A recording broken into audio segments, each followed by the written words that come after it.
Assalamualaikum warahmatullahi wabarakatuh. என் பெயர் Mohammed Paris.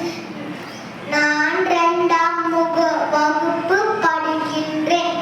தேசம் மீது நேசம் கொண்ட அனைவருக்கும் இனிய சுதந்திரம் தின நல்வாழ்த்துக்கள்.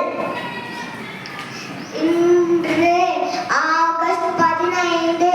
இன்றுதான் இந்தியா சுதந்திரம் அடைந்தது.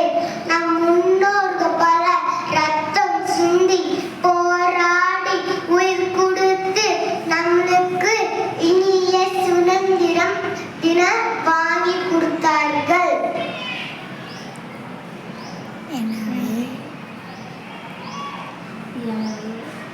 எனவே நம் இந்தியர்களாகிய